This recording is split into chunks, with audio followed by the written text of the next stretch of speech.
الحمد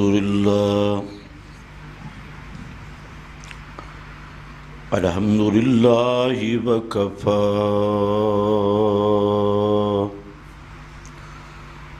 والصلاة والسلام على سيد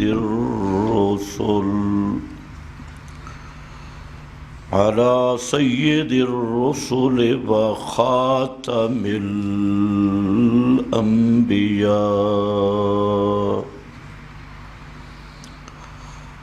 أما بعد فأعوذ بالله من الشيطان الرجيم.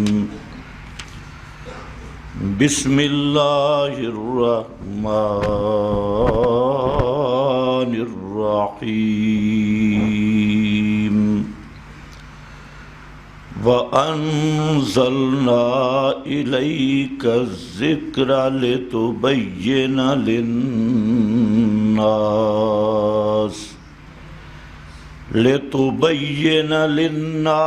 ما نزل إليهم ولعلهم يتفكرون.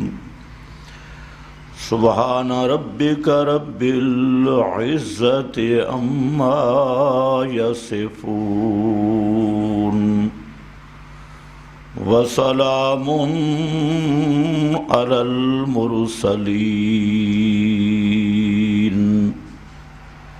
والحمد لله رب العالمين. انتہائی قابل قدر بزرگوں اور بھائیوں،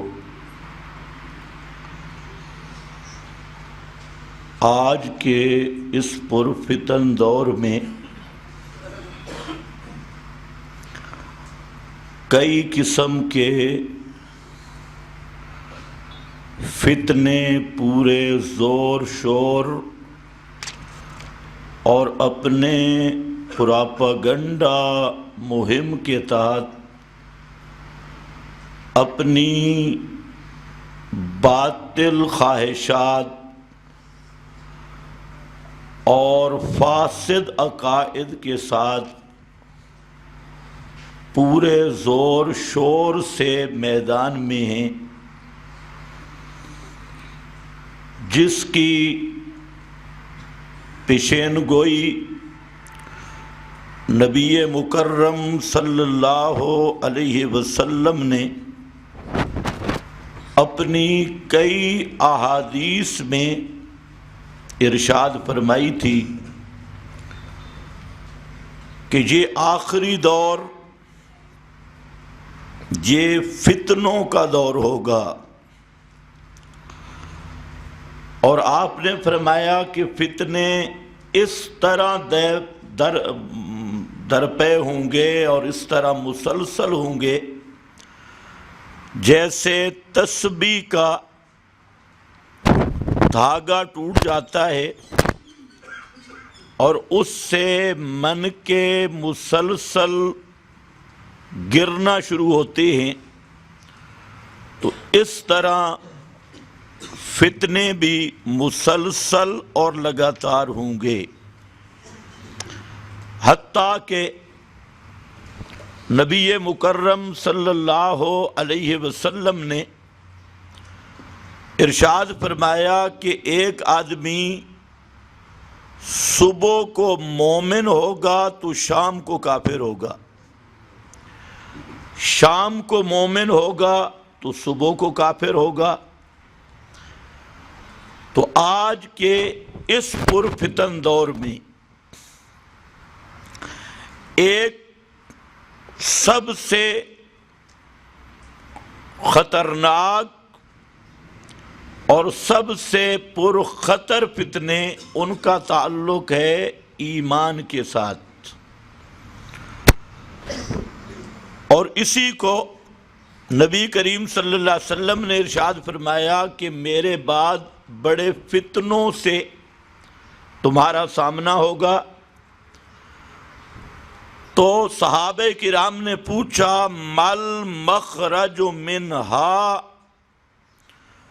ان فتنوں سے نکلنے کا راستہ کیا ہے؟ تو آپ صلی اللہ علیہ وسلم نے فرمایا کہ ان فتنوں سے نکلنے کا راستہ ہے کتاب اللہ، قرآن مقدس۔ آج ہر معاملہ میں، ہر امر دینی میں افراط و تفریط کی وہ جنگ ہے کہ جس سے حق کا راستہ اور صحیح راستہ معلوم کرنا ایک عام آدمی تو دور کی بات، اچھے اچھے مولوی بھی اس اشتباہ میں پڑے ہیں کہ حق کیا ہے، اور حق پر زنگ اور گرد کہاں کہاں سے آئی، اور اس کی وجہ بھی مذہبی رہنمائی۔ مذہبی رہنما جب ضد، حسد، تعصب کا شکار ہوتی ہے، اور مولوی طبقہ جب یہ ضد، حسد، عناد پہ اترتا ہے تو اس وقت دین برباد ہوتا ہے، اور عوام اشتباہ اور التباس میں اور پراپاگنڈا کا شکار ہو جاتی ہے۔ اور اس وقت بھی یہی چیز سامنے ہے، اس سے پہلے بھی ہوتا رہا۔ اللہ رب العزت نے قرآن مقدس میں ایک عنوان ذکر کیا بڑے مقامات پر کہ انبیاء نے حق بیان کیا، اور ایک ہی مسئلہ تھا سب انبیاء کا، اتفاقی مسئلہ تھا، ایک ہی مشن، ایک ہی دعوت۔ تو یہاں سے سوال پیدا ہوا، پھر اختلاف کہاں سے آیا؟ جب سب انبیاء کرام نے ایک ہی دعوت دی اور انبیاء کی اجماعی دعوت توحید ہے، تو پھر اختلاف کہاں سے آیا؟ تو قرآن مقدس نے اس کا جواب دیا کہ اختلاف مولویوں نے کیا۔ کیوں کیا؟ بغیم بینہم، صرف بغیم بینہم و بین دعات التوحید۔ مولویوں کو حق بیان کرنے والوں کے ساتھ بغض پیدا ہوا، حسد پیدا ہوا، اور یہ ساری کارروائی انہوں نے کی بغض و حسد میں۔ حق کھلنے کے بعد آج بھی سارا معاملہ وہ چل رہا ہے۔ تو اس ضمن میں میں ایک بات عرض کرتا ہوں کہ ویسے تو اشاعت التوحید و سنہ پر لوگوں نے کئی اعتراضات کیے۔ مثلا ایک اعتراض کیا کہ یہ نبی پاک کو نہیں مانتے، اس پراپاگنڈا کو عام کیا گیا کہ یہ اللہ کے نبی کو نہیں مانتے۔ حضرت شیخ القرآن رحمۃ اللہ علیہ فرماتے ہیں کہ میں بلند شہر میں گیا اور وہاں پر مسئلہ توحید بیان کیا، لا الہ الا اللہ کا معنی کیا، تو سامنے سے ایک آدمی کھڑا ہوا، کہتے اگو ہی پڑھنا، لا الہ الا اللہ پڑھتا ہے، ذرا آگے بھی پڑھنا۔ تو کہتے ہیں میں نے پڑھا محمد الرسول اللہ، تو اس نے کہا نعرہ حیدری پنڈی سے آیا ہے، محمد الرسول اللہ کو نہیں مانتا تھا، منوایا ہے کہ نہیں منوایا؟ اب مان گئی۔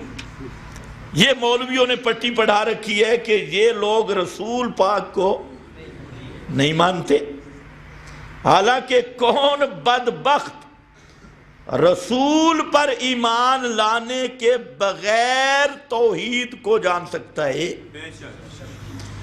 ہمیں تو توحید بتائی اللہ کے رسول نے، اللہ تعالیٰ کی معرفت، اللہ تعالیٰ کے احکام، اللہ تعالیٰ کی پہچان، یہ ہے ہی بذریعہ حضرت محمد مصطفیٰ صلی اللہ علیہ وسلم اگر آپ یہ پہچان نہ کرواتے تو کائنات اللہ کو پہچان ہی نہیں سکتی تھی۔ اگر حضرت محمد مصطفیٰ صلی اللہ علیہ وسلم توحید کا پیغام لوگوں تک نہ پہنچاتے تو توحید کو پہچان ہی کوئی نہیں سکتا تھا۔ دعوے دار تو تھے لیکن توحید کی حقیقت ہی حضرت محمد الرسول اللہ نے ہمیں بتائی صلی اللہ علیہ وسلم۔ یہ عجیب مسئلہ ہے کہ یہ رسول کو نہیں مانتے۔ ہم نے کہا جو ہم رسول کو مانتے ہیں تم کیا منوانا چاہتے ہو؟ ہم رسول کو رسول مانتے ہیں، رسول کو الہ نہیں مانتے۔ ہم رسول کو خاتم الانبیاء مانتے ہیں، رحمت للعالمین مانتے ہیں، افضل الخلق علی الاطلاق مانتے ہیں، اور پوری کائنات سے شان و مقام و مرتبہ کے لحاظ سے بلند ترین کمالات ابدیت کا منتہا مانتے ہیں، لیکن الہ نہیں مانتے۔ اب لوگوں نے کیا کہا، جب الہ نہیں مانتے تو یہ رسول کو بھی، جب توحید بیان کرو گے تو آگے سے ہوگا اس سے رسول کے انکار کی بو آتی ہے۔ پتہ نہیں اس نے ناک کہاں سے لیا ہے، اس کو بو محسوس ہونے لگی ہے۔ بھئی توحید بیان ہی اللہ کے رسول نے کی ہے، توحید کا بات سن کر یہ کہنا یہ رسول کو نہیں مانتے، یہ اس سے بڑی جہالت کیا ہوگی۔ پھر جب یہ پروپیگنڈا بھی نہ چلا تو آگے چلے، انہوں نے کہا یہ تو رسول کی شان کو نہیں مانتے۔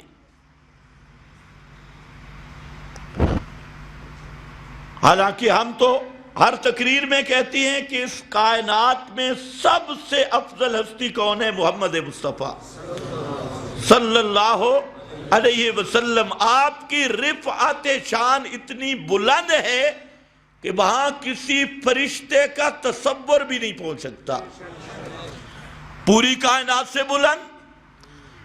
پھر انہوں نے کہا جی یہ معجزات کو نہیں مانتے، معجزات کے منکر ہے۔ ہم نے کیا کہا کہ معجزات برحق، لیکن معجزات میں تصرف کس کا ہوتا ہے؟ اللہ کا، تصرف اللہ کا ہے۔ وجود پیغمبر کا، لیکن اس میں فعل کس کا ہوتا ہے؟ اللہ رب العزت کا۔ تو لوگوں نے کہا یہ تو معجزات کو مانتے ہی نہیں۔ ہم نے کہا ماننے کا کیا مطلب؟ کہتے ہیں معجزات تب ہے کہ نبی کے اختیار میں، اگر نبی کے اختیار میں معجزہ نہیں مانو گے تو تم پھر معجزات کے منکر ہو، معجزات تم نہیں مانتے۔ تو ہم کہتے ہیں کہ ذرا قرآن اور خود رسول مکرم سے پوچھ لو، آپ کا سب سے بڑا معجزہ قرآن نہیں، قرآن سے بڑا معجزہ کوئی بھی نہیں، اور قرآن مقدس کا ایک لفظ بھی میرے نبی کا بنایا ہوا نہیں۔ یہ سب کس کا کلام ہے؟ اللہ کا کلام ہے۔ اور اس قرآن کا نزول بھی کس کے اختیار میں ہے؟ 15 دن تک وہی بند ہو گئی، اور 15 دن کے بعد مسئلہ کیا تھا؟ اوپر سے تعلیم ہوئی کہ میرے پیغمبر لا تقولن لشیء انی فاعل ذالک غدا الا ان یشاء اللہ، کسی امر کے بارے میں نہیں کہنا کہ میں کروں گا جب تک انشاءاللہ نہ کہو۔ یہ تعلیم تھی، جب تک انشاءاللہ نہ کہو تو معجزہ کس کے اختیار میں؟ اللہ کے۔ کہتے ہیں جی پھر آگے چلے جی کرامات کو نہیں مانتے۔ ہم نے کہا کرامت برحق، قرآن مقدس سے کرامت ثابت، احادیث سے ثابت، لیکن کرامت میں اختیار کس کا ہوتا ہے؟ اللہ کا۔ اور جو تم ہم سے کرامتیں منواتے ہو وہ کون سی؟ فلانا پیر جی 40 سال تک ٹانگیں اوپر سر نیچے اور کچی تند اندھا کنواں اس کے اندر کھڑا رہا. فلانا پیر جی اتنے سال تک وہ پانی میں رہا، پانی کے اندر رہا. تو یہ پیر ہے یا مگرمچھ ہے؟ پانی میں رہنا کمال ہے. 40 سال تک پانی کے اندر رہا، 40 سال تک اوپر لٹکا رہا. ایک بوٹی بھوننے کے لیے گوشت کا ٹکڑا سورج کو بلایا. آج تک ملتان والے گرمی سے مر رہے ہیں. اور یہ اکاذیب ہیں، یہ کرامات نہیں. کرامات وہ ہیں جو شریعت کے مناقض نہیں ہوتی، عقل سے بالکل مابرا خارے کی عادت ضرور ہوتی ہے، لیکن شریعت کے مناقض نہیں ہوتی. تو اس طبقے نے کہا دیکھو جی یہ کرامتیں نہیں مانتے. ہم نے کہا جو تم نے بنائی ہم نہیں مانتے. اسی طرح اس وقت سب سے زیادہ جس نازے کی صورتحال میں ہم، تو 2 طبقے سامنے ہیں. جب بھی قرآن مقدس کی عظمت کا بیان کرے، جو سب فتنوں سے نکلنے کا آسرا اور سہارا ہے، قرآن مقدس کی حاکمیت کو بیان کرے، قرآن مقدس کے لا ریب ہونے کی شان بیان کرے، قرآن مقدس کی حاکم اور حافظ علی الکتب کلھا کا مقام بیان کرے، تو بعض لوگوں کے ناک خراب ہیں، انہیں انکار حدیث کی بو شروع ہو جاتی ہے. تو ہم کہتے ہیں کم از کم اپنے ناک کا علاج کرانا چاہیے کہ قرآن مقدس کی حاکمیت جیسے توحید بیان کی جائے تو انکار رسول کی بو شروع، معجزہ کرامت کی حقیقت بیان کی جائے تو معجزات و کرامات کے انکار کی بو شروع، اور قرآن مقدس کی حاکمیت کا درس دیا جائے تو انکار حدیث کی بو شروع ہو جاتی ہے. پتہ نہیں یہ بو آ کہاں سے رہی ہے، یہ ہمیں نہیں سمجھ آتی. تو اس لیے بات ذہن میں رکھو، یہاں 2 طبقے ہیں. ایک طبقہ ہے منکرین حدیث کا. منکرین حدیث کا طبقہ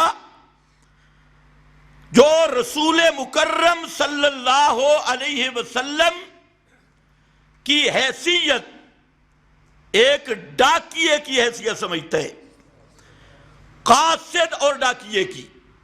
قاصد اور ڈاکیہ کا کام خط پہنچانا، آگے اس سے زیادہ اس کی کوئی حیثیت نہیں. عبداللہ چکڑالوی منکرین حدیث کا سب سے بڑا، اس شیطان نے اسی پر زور لگایا کہ پیغمبر کی بات حجت نہیں، پیغمبر کی اپنی اطاعت فرض نہیں معاذ اللہ. اس نے کہا نبی کی حیثیت تو صرف اتنی ہے جتنا ایک ڈاکیہ آیا، قاصد آیا، اس نے پیغام دیا، اب اس کے بعد وہ فارغ ہے. تو یہ اس نے رسول مکرم صلی اللہ علیہ وسلم کی حیثیت مانی. اور یہ بات ذہن میں رکھ لو، یہ خالصتاً ارتداد ہے، خالصتاً کفر ہے، خالصتاً زندگا ہے. جو بھی نبی مکرم صلی اللہ علیہ وسلم کی حیثیت ایک ڈاکیے کی مانتا ہے، ایک قاصد اور پیغام رساں تک محدود کرتا ہے، وہ آدمی قطعی مرتد اور واجب القتل ہے. ایک دوسرا طبقہ اٹھا، اس نے کہا کہ حدیث محفوظ نہیں. یہ بھی منکرین حدیث کا ایک گروہ ہے، اور یہ حدیث عجمی سازش ہے، محفوظ نہیں. تو یہ طبقہ بھی خالصتاً مرتدین ہے، خالص زنادقہ کا گروہ. تیسرا گروہ، اس نے کہا کہ پیغمبر کی حدیث کی حیثیت وہ آئلی قوانین کی حیثیت ہے، اور وقتی مرکز کی اتباع اور ہنگامی صورتحال ہے، دائمی نہیں۔ آپ کی احادیث مبارکہ ہنگامی، وقتی، مرکز، ملت تک تو ان کی حیثیت تھی، لیکن آپ کے بعد ان احادیث کی کوئی حیثیت نہیں اور شرعی حیثیت نہیں ہے۔ ان کی عائلی قوانین، علاقائی تہذیب اور وہ محدود حیثیت ہے۔ آپ کے ارشادات وہ دائمی شریعت کا حصہ نہیں مانتے، تو یاد رکھ لو یہ تیسرا گروہ بھی خالصتاً مرتد ہے۔ کتنے گروہ ہیں منکرین حدیث کے؟ 3۔ یہ 3 بڑے گروہ ہیں اور یہ تینوں کے تینوں مرتد ہیں۔ اور اللہ کے فضل سے میری پرویز کے خاص شاگردوں سے گفتگو ہوئی اور آدھے گھنٹے میں ایسے لاجواب ہوئے کہ میں نے کہا پرویز کو بھی اٹھا کے لے آؤ، اور عبداللہ چکرال بھی ان کے۔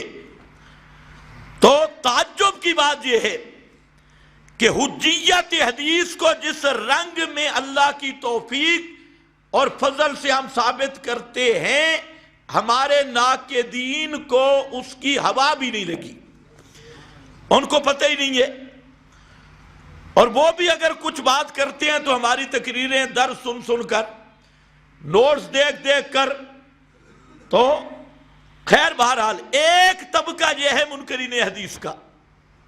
دوسری طرف ہے غالی اہل بدعت، انہوں نے ہر ضعیف، ہر موضوع روایت کو دین کا ماخذ بنایا، ہر ساقط الاعتبار، ہر جھوٹی روایت، ہر مکذوبہ روایت، اس کو انہوں نے دین کا ماخذ بنا دیا اور اس پہ اپنے ایمان کا دار و مدار رکھ لیا۔ دنیا جہان کا جتنا جھوٹ ہے انہوں نے حدیث کے نام پہ شائع کیا۔ تو اب وہ کون ہیں؟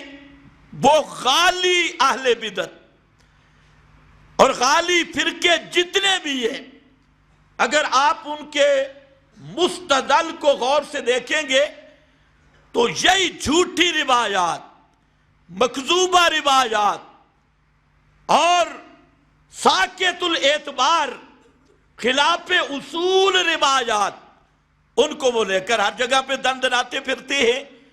ہم درمیان میں پل صراط پہ۔ اب ہمارا مقابلہ دونوں گروہوں سے ہوتا ہے، منکرین حدیث سے بھی اور غالی اہل بدعت سے بھی۔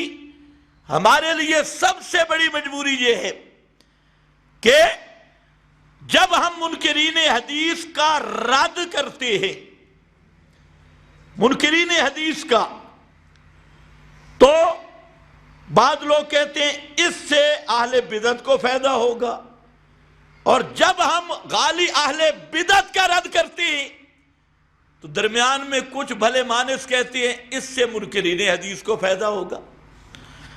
تو میں کہتا ہوں جو ہماری طرز ہے اس میں نہ اہل بدعت کو فائدہ ہوگا نہ منکرین حدیث کو فائدہ ہوگا۔ دونوں یہاں دنیا میں بھی تڑپیں گے اور آخرت میں بھی جہنم کا ساز و سامان بنیں گے۔ اب ذرا میں اسی سے چند باتیں کرتا ہوں کہ پیغمبر کریم صلی اللہ علیہ وسلم کی جو منصبی حیثیت ہے، یہ چند باتیں تھوڑی مشکل بھی بن جائیں گی، لیکن چونکہ طلباء بھی ہے تو امید ہے کچھ کا فائدہ ہوگا۔ پیغمبر کریم کی جو منصبی حیثیت ہے وہ کیا ہے؟ وہ ڈاکیے والی نہیں ہے، وہ قاصد محض والی نہیں۔ حضرت محمد الرسول اللہ صلی اللہ علیہ وسلم اس کائنات میں احکام الہی کے نمائندہ ہے، احکام الہی کے نمائندہ، اللہ تعالیٰ کے احکام کے نمائندہ اور ترجمان اور قرآن مقدس کے مبین اور مفسر ہے۔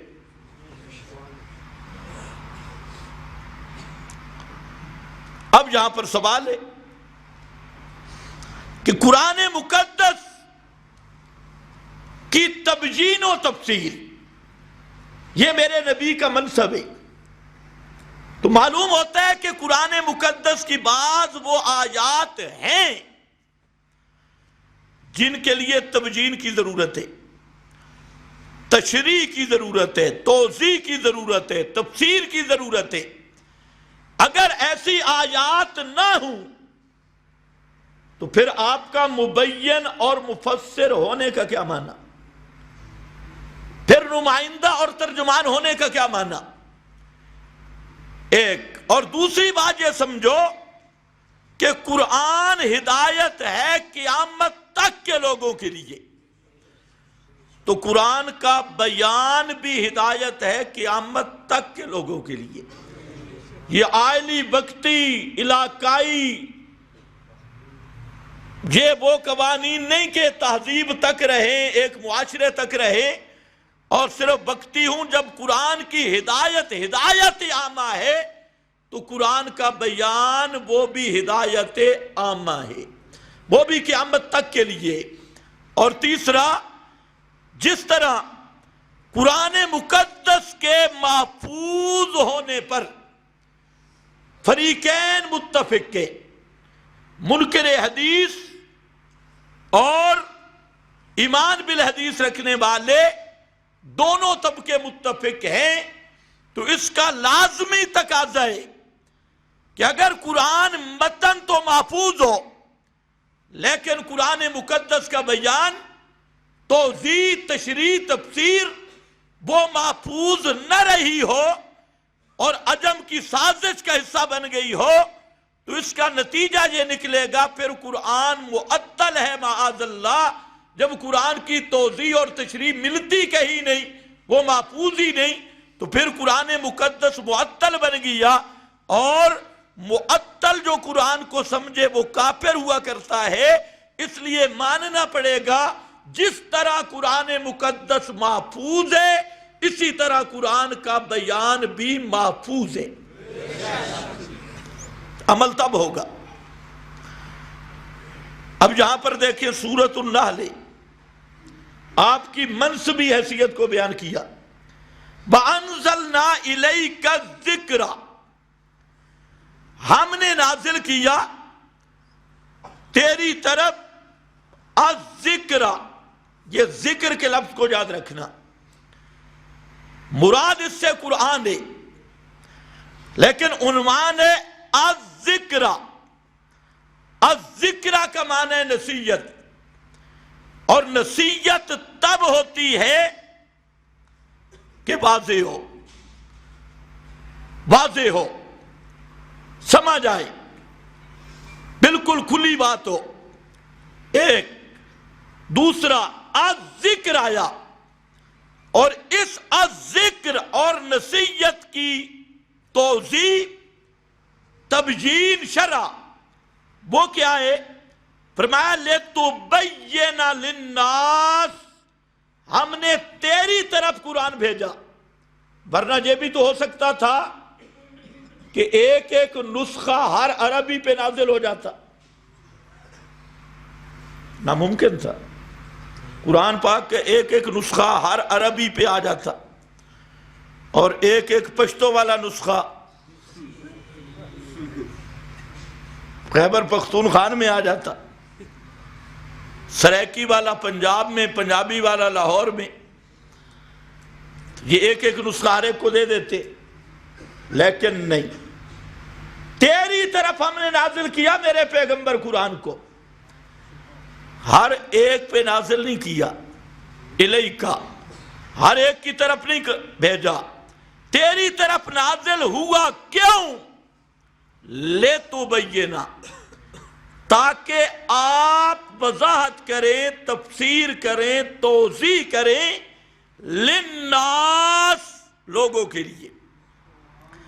قرآن تیری طرف آیا اس لیے ہے کہ آپ بیان کریں، بیان تفسیر ہے، تبیین توضیح ہے، تُبَيِّنَ لِلنَّاسِ، آپ اس کو کھولیں، اس کی شرح کریں، اس کی تفسیر کریں للناس، کس چیز کی؟ پھر ذکر کیا ما نزل الیہم، جو تیرے واسطے سے ان کی طرف آیا، قرآن مقدس جو نازل کیا گیا، اس کی آپ توضیح و تشریح کریں لعلہم یتفکرون، تاکہ وہ لوگ غور و فکر کرتے ہوں۔ تو یہ آیت نص قطعی ہے کہ پیغمبر کریم کا منصب وہ ہے تبیین القرآن، اور یہ بھی بات ضروری ہے کہ قرآن بھی اللہ نے بھیجا اور قرآن کا معلم بھی اللہ نے منتخب کیا۔ وہ ہر ایک کی رائے پہ قرآن کو نہیں چھوڑا، جیسے آج تفسیروں میں اختلاف لوگ کر رہے ہیں، کوئی کدھر کوئی کدھر، نہیں، اللہ نے قرآن بھیجا، ساتھ معلم بھیجا، قرآن محفوظ بھیجا، معلم معصوم بھیجا، تاکہ اتمام حجت ہو۔ اور پھر آپ کے اس لِتُبَيِّنَ لِلنَّاسِ، تاکہ بیان کرے۔ وہ بیان کیا ہے؟ کیا بیان ہے؟ تو پورا قرآن دیکھ لے۔ اس بیان رسول کو جب نہیں مانیں گے تو احکام پر عمل ناممکن ہے۔ اس لیے میں نے لفظ بولا، آپ اللہ کے احکام کے نمائندے۔ مثلا حکم آیا اقیم الصلاۃ، نماز قائم کرو۔ اب صلاۃ کا لغت میں معنی تحریک الصلابین بھی ہے، دعا بھی ہے، گیلی لکڑی کو تنور میں ڈالنا بھی ہے سیدھا کرنے کے لیے سبز لکڑی کو۔ تو اقیم الصلاۃ کا کیا معنی؟ اب ہے لِتُبَيِّنَ لِلنَّاسِ، قرآن کہتا ہے نماز قائم کرو۔ اب وہ قائم کس طرح کرنی ہے، اس کا بیان ہے محمد مصطفیٰ کا عمل صلی اللہ علیہ وسلم۔ اس لیے آپ نے فرمایا صلو کما رأیتمونی اصلی، تو متن ہے اقیم الصلاۃ۔ اور جب تک پیغمبر کریم صلی اللہ علیہ وسلم کے بیان کو حجت نہیں مانے گا، اس وقت تک اقیم الصلاۃ کی حقیقت کو سمجھ نہیں سکتا۔ اس لیے فرمایا لِتُبَيِّنَ لِلنَّاسِ، آپ نے جو حیات نماز کی پیش کی اور جس طرز پہ آپ نے پڑھی، یہ اسی الذکر کا بیان ہے۔ الذکر لِتُبَيِّنَ۔ اسی طرح قرآن نے کہا آتوا الزکاۃ، زکوٰۃ ادا کرو۔ اب زکوٰۃ کا معنی تو کسی چیز کا نمو اور بڑھنا بھی ہے، پاکیزگی بھی ہے۔ تو کیا معنی زکوٰۃ کا؟ اس کی تشریح بھی بیان محمد مصطفیٰ نے کی کہ زکوٰۃ ادا کرو کیسے، جیسے اللہ کے محبوب نے اس کی وضاحت کر دی۔ تو قرآن کا بیان آتوا الزکاۃ قرآن ہے، اور فرمودات اور عمل رسول اس کا بیان ہے۔ اسی طرح فرمایا کہ للہ علی الناس حج البیت وَلْيَطَّوَّفُوا بِالْبَيْتِ الْعَتِیقِ، پرانے گھر کا طواف کرو۔ اب کوئی منکر حدیث ہو، اس کو کوئی پرانی عمارت دکھا دو، بھئی یہ پرانا گھر ہے، ادھر لغت نکال، ادھر پرانا عمارت۔ کوئی ہندوؤں کا گرجا اس کو دکھاؤ، پرانا جو پاکستان میں رہ گیا، یہ پرانا گھر کا طواف شروع کر بھائی، اور ادھر پڑھو بھی صحیح وَلْيَطَّوَّفُوا بِالْبَيْتِ الْعَتِیقِ۔ اب یہ بیت عتیق کیا ہے؟ البیت کیا ہے؟ اللہ نے لوگوں پر فرض کیا ہے اللہ کے لیے حج کرنا البیت کا۔ تو البیت تو لغت میں ہر گھر کو کہتی،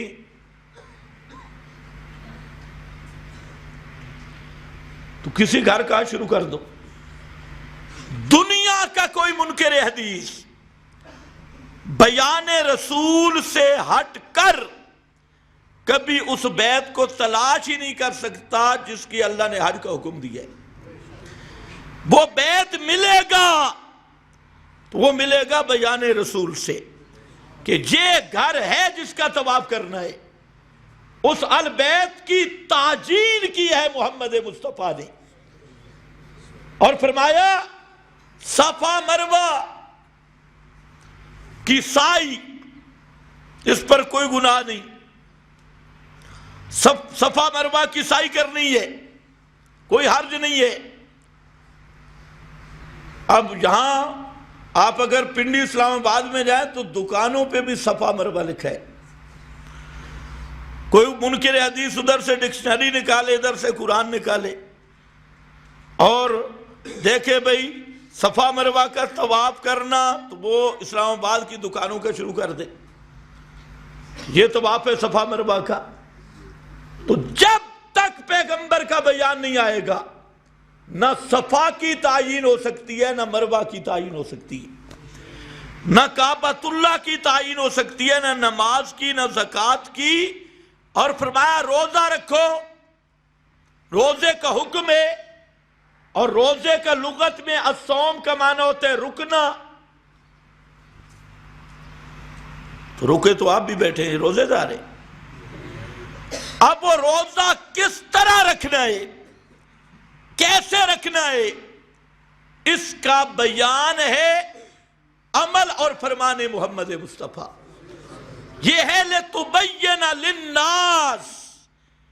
اس طرح کی سینکڑوں آیات ہیں کہ وہاں پر بیان رسول کی ضرورت پڑتی ہے۔ اگر بیان رسول کو درمیان سے نکال دیا جائے تو قرآن پر عمل معطل ہو جائے گا۔ اس لیے یاد رکھو، جو حدیث پیغمبر کا منکر ہے اس کا کبھی قرآن پاک پر ایمان ہو سکتا ہی نہیں۔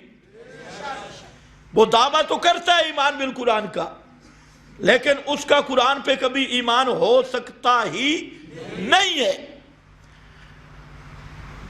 یہاں لِتُبَيِّنَ لِلنَّاسِ ذکر کیا سورہ آل عمران میں، وہاں پر اور انداز رکھا، لَقَدْ مَنَّ اللَّهُ عَلَى الْمُؤْمِنِينَ اِذْ بَعَثَ فِيهِمْ رَسُولًا مِّنْ أَنفُسِهِمْ۔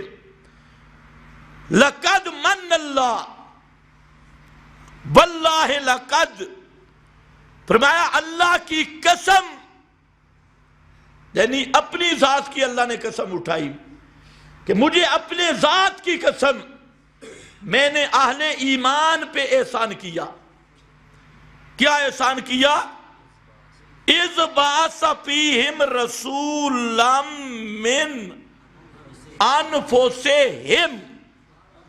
من انفسہم تمام علماء کہتی ہیں مقید بالقید پہ حکم کا دار و مدار قید ہوتی ہے، بحث کلام قید ہوتی ہے۔ اللہ نے فرمایا کہ سب سے بڑا احسان میرا یہ ہے مومنوں پر کہ بشر رسول بھیجا۔ کیا بھیجا؟ کیا بھیجا؟ کیوں؟ رسول کی بشریت اتنا بڑا احسان کیوں ہے؟ بشر رسول بھیجنا احسان کیوں ہے؟ کیونکہ رسول ہوتا ہے مطاع، جس کی اطاعت کی جائے۔ ہر پیغمبر کی اطاعت فرض ہوتی ہے، اور اگر رسول نوری ہو تو اطاعت نہیں ہو سکتی، کیونکہ نوری رسول نے شادی بھی نہیں کرنی، نوری رسول نے کھانا نہیں، پینا نہیں، بھوک نہیں، پیاس نہیں، سردی نہیں، گرمی نہیں، اور نوری رسول نظر بھی کبھی کبھی آئے گا، وہ بھی بشری لباس میں۔ اس لیے فرمایا سب سے بڑا احسان ہے کہ بشر رسول بھیجا۔ وجہ اس کی یہ ہے کہ رسول کی اطاعت فرض ہوتی ہے۔ رسول احکام الہی کا نمائندہ ہوتا ہے، رسول فرمان الہی کا مبین اور شارح ہوتا ہے۔ تو اس حکمت کے لحاظ سے سب سے مناسب یہی تھا کہ بشر کی طرف بشر رسول بھیجنا، تاکہ ہر انسان اس رسول کو دیکھے بھی صحیح اس کے اعمال اخلاق کا تابع دار بھی بن سکے، تو پیغمبر کی اسی حیثیت کو ملحوظ رکھ کے بشریت پر قسمیہ طور پہ احسان جتلایا گیا، تو یہ بھی دلیل ہے حجیت عمل رسول کی اور رسول اللہ صلی اللہ علیہ وسلم کی اس حیثیت کی۔ اس کے آگے پھر ذکر کیا یتلو علیہم آیاتہ، وہ پیغمبر کا کام کیا ہے؟ قرآن سناتا ہے۔ پیغمبر والا کام کیا ہے؟ 200 بزرگوں اللہ کرے ہماری زندگی میں اللہ تعالیٰ کا دین کیسے آئے گا؟ قرآن سے آئے گا، اور تم نے جو دین میں جھگڑا ڈالا ہوئے ڈنڈے سے آئے گا۔ جب تک تمہاری موٹی گردنیں پتلی نہیں ہوتی تو پورا کا پورا دین نہیں آتا۔ کھا کھا کے 6 من کی لاشیں بن گئے، کیسے آئے؟ پورے کا پورا دین استنجا مسواک تک نہیں، پورے کا پورا دین یہ ہے کہ پوری زمین پہ قرآن کا قانون نافذ ہو، اقامت دین ہو۔ جب اقامت دین نہیں تو تمہارے استنجے سے کچھ بھی نہیں ہوگا، نہ مسواک سے۔ خیر بہرحال یتلو علیہم آیاتہ، پیغمبر کا کام ہے قرآن پڑھ کے سنانا، اور تم نے انبیاء والا کام کیسے کیا؟ فضائل اعمال پڑھ کے سنانا شروع کر دیا۔ کہتے ہیں کہ اس میں بھی تو ایتیں لکھی ہیں نا، تو ہم نے کب انکار کیا؟ اس میں ایتیں بھی لکھی ہیں، جھوٹ بھی لکھے، تو وہ ایتیں فضائل اعمال سے کیوں پڑھتے ہو؟ یہ جو خدا کی کتاب پڑھی ہے، یہ اس سے کیوں نہیں پڑھتے؟ خیر بہرحال پیغمبر والا کام یتلو علیہم آیاتہ، قرآن پڑھ کے سنانا۔ آگے کیا ہے؟ با یزکیہم، ایک ہم مشورہ دیتے ہیں لیکن ہمارے بھائیوں کو غصہ آتا ہے، ہم کہتے ہیں خدا کے لیے ایک کام کر لو، اللہ واسطہ، کہ رائے بینڈ میں قرآن کی تفسیر پڑھانا شروع کر دو۔ ٹھیک مشورہ ہے یا غلط؟ رائے بینڈ مرکز سے فضائل اعمال کنارے پہ کر لو، اس کو سونے کا پانی چڑھا کے کسی جگہ پہ رکھ لو، اور رائے بینڈ میں کم از کم ایک دفعہ وہاں جس ممبر پہ بیٹھتے ہو سال لگاؤ، اور قرآن پاک کی یار خود معنی ترجمہ کرو، تفسیر بھی نہ کرو، ترجمہ کرو۔ ٹھیک مشورہ ہے یا نہیں؟ آپ بھی جا کے ان کو دو، اگر مان لے تو سب سے پہلے سال میں لگاؤں گا۔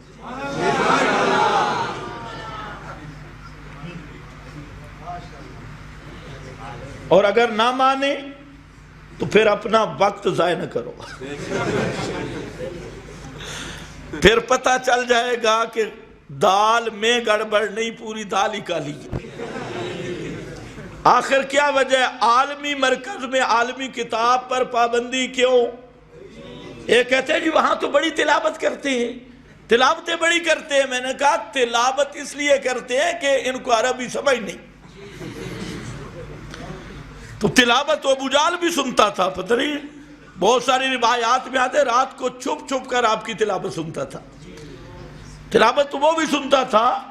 اور قرآن جو کہتا ہے اس کو کون مانے گا؟ میرا بھائی غصہ نہ کر، ہاں کچھ غیرت کر، غصے سے کام حل نہیں ہوگا۔ آپ منت کریں، اگر وہ شروع کر دیں ہم آپ کے ساتھ، نہ کریں تو پھر ایک چلہ آپ ہمارے ساتھ لگا لیں، جہاں تفسیر پڑھ لیں۔ اگر سورہ فاتحہ کا صحیح ترجمہ بھی ریبنٹ سے نشر ہو جائے تو بہت سارے جنہوں نے پوری زندگی ضائع کی ہوئی ہے ان کا شاید ایمان بن جائے۔ سال اندرون سال بیرون، انہوں نے تو اب تک پہلا نمبر رکھا ہے جی، پہلا نمبر کیا ہے؟ کلمہ طیبہ، اور کسی کو معنی تک نہیں بتایا لا الہ الا اللہ کا معنی کیا ہے۔ پوچھ لو، اور انشاءاللہ جو وہاں مولوی بیٹھے آتا ان کو بھی نہیں کہ الہ کا معنی کیا ہے، درمیان میں بریکیں فیل ہو جائیں گی۔ تو خیر بہرحال آؤ، یتلو علیہم آیاتہ یزکیہم، پیغمبر تزکیہ کرتا ہے، پاک کرتا ہے۔ کیسے؟ جس طرح پیر لگے ہیں۔ یزکیہم، تزکیہ ملتا ہی قرآن سے، قرآن کے بغیر کوئی تزکیہ والی کتاب نہیں، کوئی تزکیہ کا راستہ نہیں۔ سب پیر ملا سلسلے بدعت اور ضلالت کی دکانیں چمکا کے بیٹھے ہیں۔ اگر پیر حق، پیر ربانی ہے، صحیح کوئی پیر ہے تو وہ تزکیہ بھی کرتا ہے قرآن سے۔ مولانا حسین علی صحیح پیر تھا۔ مولانا حسین علی صاحب رحمہ اللہ کے پاس کوئی عام جٹ زمیندار آتا تو حضرت اس کو قرآن کا ترجمہ پڑھاتی، ان کا نصاب قرآن تھا۔ تو اس لیے یاد رکھ لو، یہ آج جتنے پیری مریدی کے چکر، یہ اکثر پیٹ کے دھندے ہیں، ان کا محمد مصطفیٰ کی شریعت کے ساتھ کوئی تعلق نہیں۔ اب جو پیر ساری زندگی خود بدعتی ہے، خود مشرک ہے، اس کے دل میں توحید کی غیرت نہیں، سنت کی غیرت نہیں، ہر رسم، ہر بدعت، ہر شرک میں پڑا ہوا ہے، وہ تمہارا تزکیہ کیسے کرے گا؟ وہ تو خود نجس ہے۔ یزکیہم، پیغمبر تزکیہ کرتا ہے، اور کس کے ذریعے کرتا ہے؟ قرآن کے ذریعے، مراقبے کرا کے نہیں۔ اے آنکھیں بند کرو جی، جدہ ایئرپورٹ پہ پہنچ گئے، اور مرید جو تیز ہوتے کہتے ہیں جدہ ایئرپورٹ سے تو اتر کے اب مسجد نبی کے مینار بھی نظر آ رہے تھے، اور بیٹھا لانتی در ترنول میں۔ اتنا صاف جھوٹ بھی بول رہا ہے، یہ تزکیہ ہو رہا ہے۔ یہ تزکیہ نہیں، یہ خالص شیطانی مہر ہے۔ شیطان اس کو برگلا رہا ہے۔ قرآن مقدس کے بغیر کوئی نصاب نہیں تزکیے کا، تزکیے والی کتاب بھی قرآن ہے۔ اور پیغمبر کریم نے اصحاب پیغمبر کا تزکیہ کیا دو چیزوں سے، قرآن سے اور جہاد سے۔ جتنا تزکیہ جہاد میں ہوتا ہے، ہر وقت خطرہ ہوتا ہے، اے آئی آخرت کی فکر ہوتی ہے یا نہیں ہوتی؟ آلو کھانے سے تو آخرت کی فکر نہیں ہوتی۔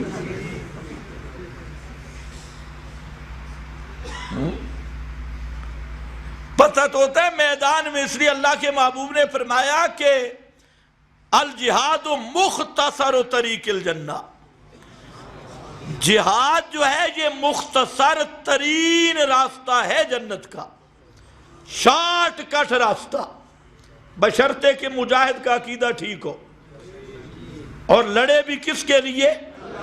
توحید کے لیے۔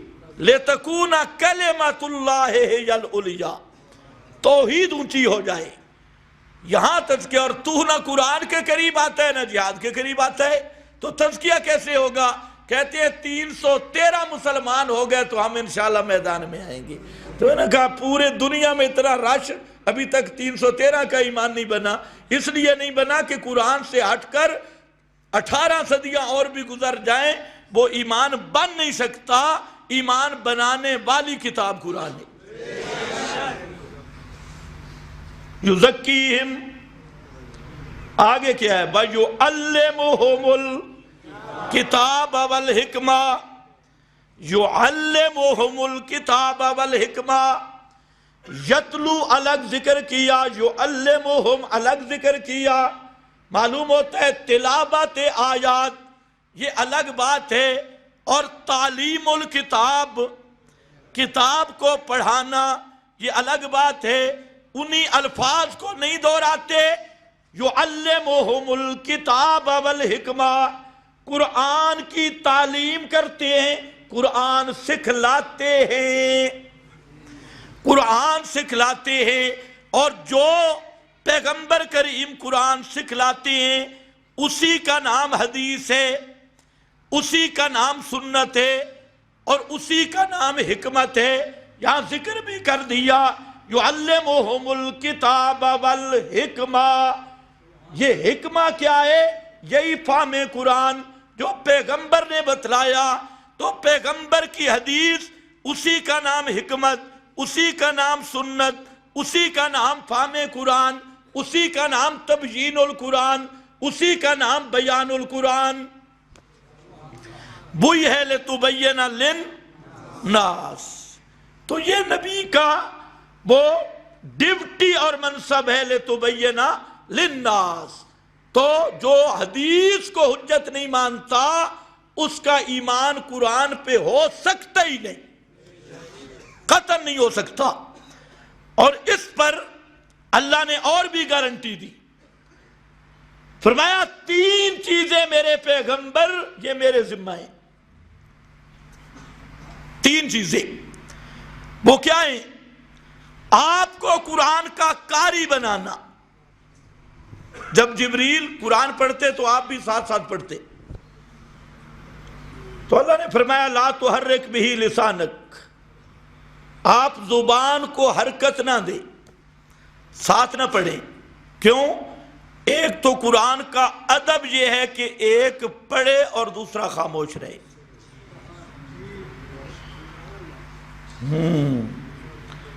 جبریل پڑھے تو آپ کو ساتھ پڑھنے کی اجازت؟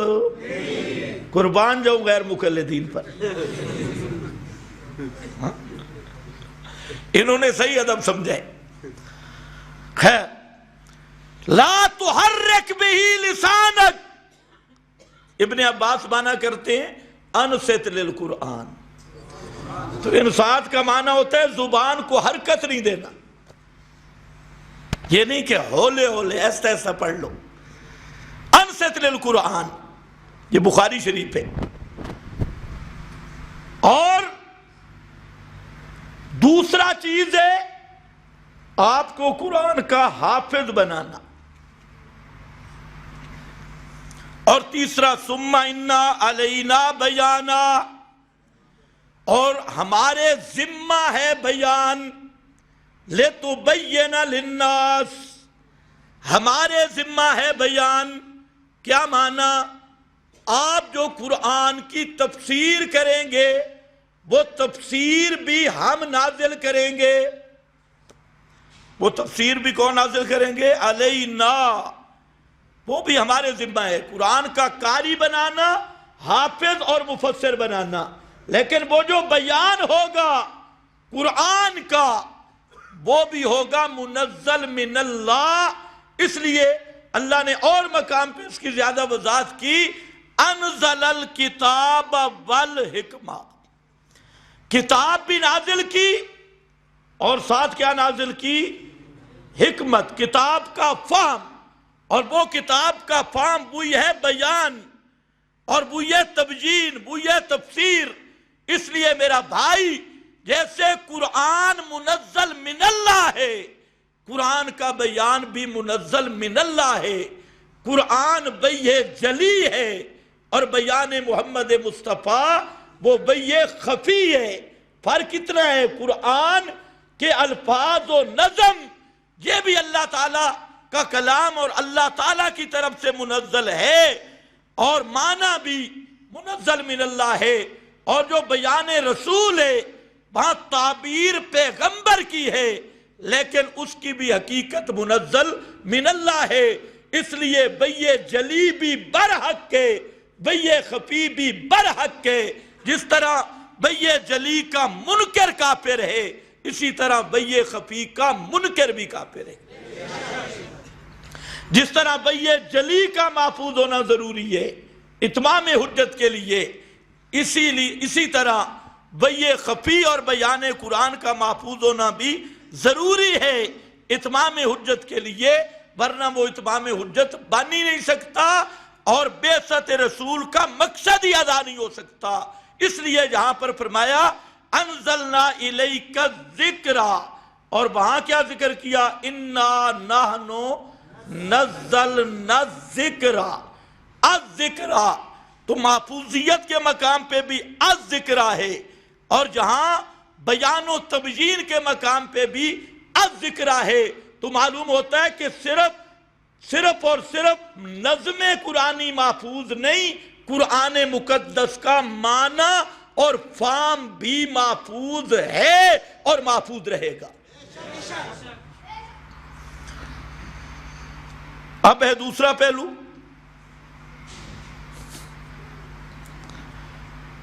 کہ ضعیف و منکر روایات، ان پہ اپنے مذہب کی بنیاد رکھنے والے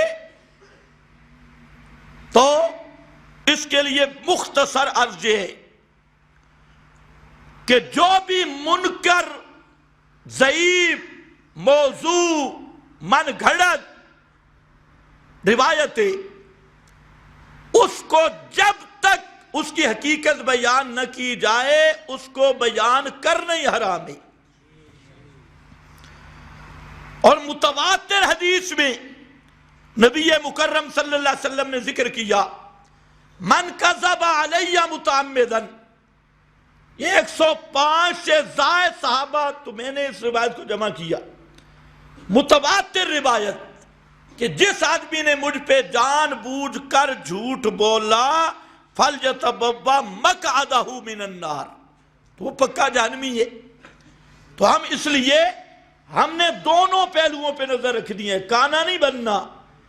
جو منکر حدیث ہے ان سے بھی امت کو بچانا ہے کہ ان کا وہ نظریہ خالصتاً ضد کا اور کفر ہے، اور جو موضوع اور منکر روایتوں کو قرآن مقدس پہ حاکم مانتے ہیں یہ بھی بالکل غالی اور گمراہ گروہ ہے، اس سے بھی بچانا ہے۔ اس کے ساتھ بعض لوگوں کو غلط فہمیاں ہوتی ہیں، کچھ بات کا بتنگڑ بناتی ہیں، کچھ ہوتے ہیں بڑے مخلص لوگ وہ پراپیگنڈوں سے متاثر ہوتی ہیں۔ دیکھیں واقعہ افک کو دیکھ لیں تو وہاں پر بعض صحابہ بھی اس پراپیگنڈے سے متاثر ہو گئے، بڑے مخلص تھے۔ تو جو مخلصین ہیں اگر وہ حفاظت الحدیث کی طلب میں ہم پہ تنقید کریں تو ہم ان کا شکریہ ادا کرتے ہیں، کیونکہ حفاظت حدیث کا فریضہ سب مسلمانوں پہ۔ حدیث اگر محفوظ نہیں تو قرآن پہ عمل ہو سکتا نہیں ہے۔ تو اگر کوئی اچھی نیت سے تنقید کرے ہم اس تنقید کا خیر مقدم کرتے ہیں اور ان کا شکریہ ادا کرتے ہیں۔ رہا امام بخاری رحمت اللہ علیہ، تو یاد رکھو امام بخاری کے پر بھی دو قسم کے لوگ اعتراض کرتے ہیں۔ ایک تو وہ لوگ ہیں جو انتہائی بد باطن، بد مذہب اور خالص زنادقہ کا گروہ ہے، تو ان کا اعتراض ہوتا ہے امام بخاری پر اس مقصد کے لیے کہ امام بخاری کی شخصیت مجروح ہو تاکہ ہمیں حدیث پر ڈاکہ ڈالنے کا چور دروازہ مل سکے۔ تو یہ نیت، اس نیت پہ بھی خدا کی لعنت اور اس گروہ پہ بھی خدا کی لعنت۔ اور بعض وہ ائمہ، حفاظ اور ائمہ فن، نقاد محدثین ہیں جنہوں نے امام بخاری رحمت اللہ علیہ کی بعض روایات پہ کلام کیا، تبصرہ کیا، لیکن ان کا مقصد حدیث کی حفاظت تھی، دین کی حفاظت تھی۔ تو جن نقاد محدثین نے تبصرے کیے دین کو محفوظ رکھنے کے لیے اور دین کو گڑبڑ سے بچانے کے لیے، ان کی یہ سائی مشکور ہے، اللہ کی ان پہ رحمتیں ہوں۔ ان کی نیت صاف تھی اور مقصد تھا دین کی حفاظت کرنا۔ جہاں تک ہمارا معاملہ ہے تو بعض لوگ خواہ کہتے ہیں یہ امام بخاری کو نہیں مانتے، فلاں کو نہیں مانتے، تو سن لو، کان کی کھڑکیاں، دل کے کان کی کھڑکیاں کھول کے سن لو۔ امام بخاری رحمت اللہ علیہ کو میں امیر المومنین فی الحدیث مانتا ہوں، امیر المومنین فی الحدیث، تمام ائمہ حدیث کے امام اور شیخ الاسلام، امام بخاری کو لقب دیا گیا شیخ الاسلام، اور امام بخاری کی کتاب صحیح بخاری کو میری کیا حیثیت ہے، حضرت قاضی شمس الدین صاحب رحمت اللہ علیہ نے ان کے بارے میں لکھا کہ اصح الکتب بعد کتاب اللہ الصحیح البخاری، قرآن کے بعد مخلوق کی کتابوں میں سب سے بہتر اور اصح وہ صحیح بخاری ہے۔ اور یہی بات علامہ عینی نے کی، یہی بات علامہ ابن حجر نے کی، یہی بات امام شامی نے کی، یہی بات اور بڑے بڑے حضرات نے کی۔ تو اس پر جو نقد کرتا ہے اس کے نقد پہ بھی ہم رد کرتے ہیں۔